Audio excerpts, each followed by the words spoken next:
तर हे आहे स्टॉक ॲनालिसिस करण्याचं शास्त्र, एक पद्धत.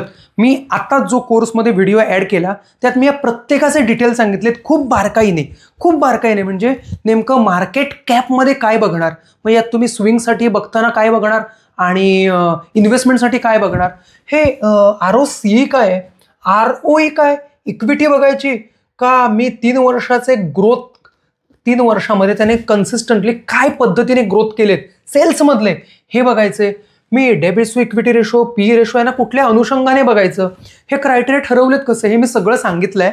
इथे सांगण्यासाठी परत माझे 2-4 तास जातील.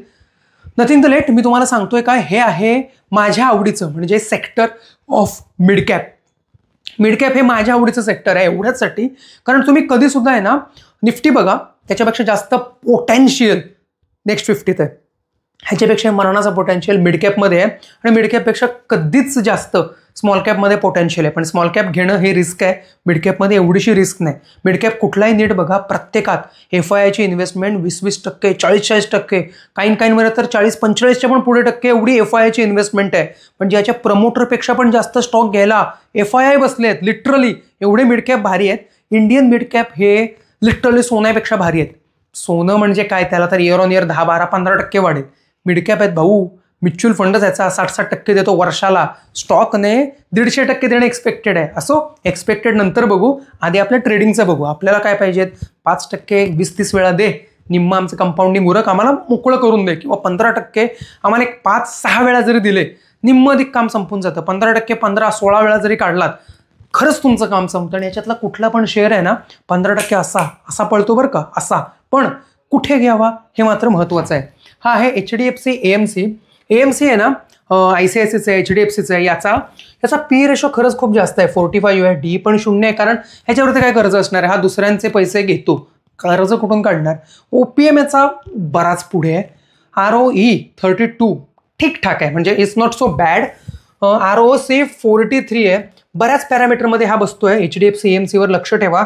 HDFC AMCचा PE रेशो जरा कमी आला, म्हणजे 30-35च्या आसपास आला, तर त्याच्यात डोळे मिटावं, देवाचं नाव घ्यावं आणि एंट्री घ्यावी. सध्या घ्यायची असेल तरी घेऊ शकता, फक्त त्याचा LTP तुमच्या सारखा येणं गरजेचं आहे. मॅक्स हेल्थकेअरचा PE रेशो खरंच खूप जास्त आहे. इंडस टॉवर खूप चांगला आहे. जर असा हा काय ते आजारातून बाहेर आला, पळायला तयार आहे इंडस टॉवर. मुथ्थूट फायनान्स असा एक स्टॉक आहे जिथे मी एकेकाळी अडकलो होतो म्हणून ठेवून दिला होता, नंतर तो एवढ्या प्रॉफिटमध्ये आला की बघायची गरजच नाही. मुथ्थूट फायनान्स. पॉलिकॅप पोटेन्शियल खरंच खूप आहे. 7,000चा स्टॉक 9,000ला जायला बसलाय. GMR एअरपोर्ट, आता हा एअरपोर्ट्स आणि एअरलाईन इंडियामधले हे नेहमी प्रश्नातीत राहिले आहेत. तो नेहमी प्रश्नच आहे. इन्व्हेस्टमेंट म्हणून थोडंसं काहीतरी करत असाल तर इंडिगो, GMR यांच्यावरती करू शकता. BSE all time favourite. BSE हा PE रेशो जरा जास्त आहे म्हणून बाकी सगळ्या गोष्टी याच्या मस्त फिटमध्ये बसतात एकदम. BSE हा जर का तुम्हाला 2300च्या आसपास कुठे जरी मिळाला, 2400ला जरी मिळाला तरी ती चांगली चॉईस आहे, BSE घेऊ शकता. कमिन्स इंडिया लिमिटेड हा PE रेशो थोडासा जास्त आहे याचा, पण स्टील 50% याचे प्रमोटर घेऊन बसलेत. Cummins India is not bad choice, is a good choice to take thing. Dixon technology पुढे जाणार, तो स्वतःच म्हणतोय की आम्ही 9 वरून 20 पर्यंत जाणार आहोत आणि 20 वरून थेट 40,000वर. हा 40,000 तुम्हाला बघायला मिळू शकतो असं डिक्सॉन टेक्नॉलॉजी स्वतः म्हणतोय. मिडकॅपमधला खरंच चांगला शेअर आहे, याच्याशिवाय आपलं काहीच चालत नाही. डिक्सॉन 15,500, 15,400, 14,900ला मी घेतला होता. हा 13,000पासून माझ्याकडे आहे, 9,000ला सुद्धा माझ्याकडे होता. पण एक दुसरा एवढी हिंमत होत नाही की भरपूर घ्यावा.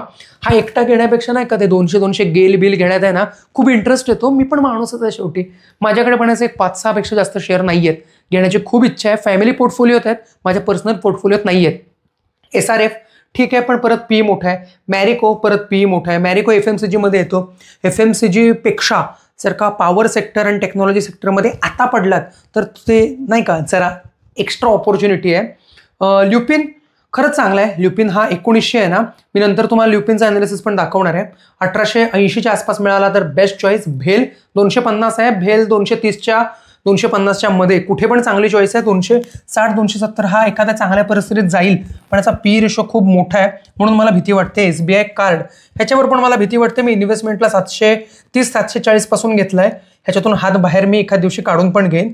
पर्सिस्टंट ऑल टाइम फेवरेट हा 5,350, 5,400च्या आसपास जिथे आहे, ह्याच्यात जरा जरी खाली मिळाला तरी बल्ले 62चा PE रेशो आहे. याचा डेप इज टू इक्विटी रेशो बराच कमी आहे. याच्यानंतर याचा OPM 17 ठीक आहे, ROE 24 यापेक्षा आणि काय पाहिजे. FB फिनटेकवाले काय बल्लेबल्लेच करतात आता. ओरॅकल फिन सर्व्हिसेस हा पण फिनवालाच आहे, खूप महाग आहे, तुम्ही सांगून सुद्धा घेणार नाही मला माहिती आहे. अशोक लेलँड 122 वरती आहे सध्या. अशोक लेलँड आयशर मोटर्स यांच्याशिवाय तो लॉंग टर्मचा पोर्टफोलिओ कंप्लीट होत नाही. अशोक, आयशर आणि MRF हे 3 एकत्र गठ्ठा बांधून ठेवला की छान तुमचं पुढच्या पिढीसाठीचं एक काम झालं, असं एकेकाळी म्हणायचे जेव्हा आम्ही शिकत होतो त्या काळात, 16-17च्या काळात. अशोक लेलँड खरंच खूप पुढे आला. 54 पासून मला आठवतोय, 54, 82, 85, 99चा संघर्ष 100 क्रॉस करण्याचा. आणि आता काय, गोदरेज प्रॉपर्टी खरंच खूप चांगला आहे. हा मी 2100 पासून बघतोय, हा 2600-2700 जाईल. पी रेशो वगैरे बाकीच्या गोष्टी ठीक आहेत, पण जरासा आजारी आहे. Torrent power all time favourite, ह्याचा अनालिसिस मी तुम्हाला दाखवणार आहे. Torrent power, Aurobindo pharma, west बेंगॉलची, ऑरबिंदोनी त्या काळात देशाची कंपनी म्हणून चालू केलेली, खूप छान काम करते. ही सुद्धा 1400 वगैरे जाण्याची तयारी याची लॉंग टर्ममध्ये चांगलीच आहे. कोलगेट पामोलिव्ह FMCG मधला स्टॉक, हा काय स्मूथली वाढतो पण वाढतो. 45चा पी रेशो ठीकठाक याच्या मनाने म्हटला पाहिजे. हा 35-33ला आला तर बल्ले बल्ले आपल्याला. MRF सांगून पण फायदा नाही, तुम्ही घेणार नाहीत. येस बँक, जेव्हा SBI म्हणजे वडील दंगा करतात तेव्हा लहान बाळ सुद्धा दंगा करतं. सध्या शांतच आहे. एक पेनी स्टॉक म्हणून येस बँक येत आहे तर मी तुम्हाला काही प्रश्न विचारणार नाही. PI इंडस्ट्रीज सध्या नको. NMDC खरंच खूप चांगला आहे, 70च्या आसपास. IRCTC लॉंग टर्म इन्व्हेस्टमेंटला, बाकी काहीच बोलणार नाही मी. AU small finance bank long term इन्व्हेस्टमेंटला, त्याबद्दल पण काही बोलायचं नाही. भारत फोर्ज, हा 1100-1200च्या दरम्यान खरंच खूप चांगला आहे. 63चा PE याचा, बाकी भरपूर गोष्टी याच्या चांगल्या आहेत. याच्यानंतर आहे ना एम्फॅसिस आहे ना 2800, हा 2780-2750च्या आसपास खरंच चांगली चॉईस आहे. पी रेशो ओके, बाकीच्या गोष्टी पण त्याच्या एकदम पॅरामीटरमध्ये फिट बसतात. पेज इंडस्ट्रीज छान आहे. फेडरल बँक हार्ट आहे, all time favourite. Federal bank 205च्या आसपास आला, पुढेचा अनालिसिस दाखवेन मी तुम्हाला, खूप चांगलं ऑपॉर्च्युनिटी आहे.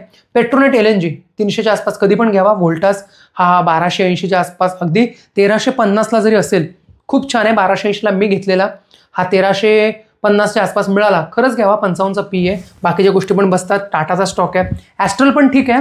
ह्या मिड कॅप आहेत, हे घेताना आहे ना पैसे एकाच टाकायचे नाहीत, पसरून बऱ्याच मध्ये टाकायचे. निफ्टी आहे ना, इथे फोकस करायचं, तर इथे काम स्प्रेडने करायचं. लक्षात ठेवा. याचा पुढचं अनालिसिस आपण येत्या लेक्चरमध्ये बघूच.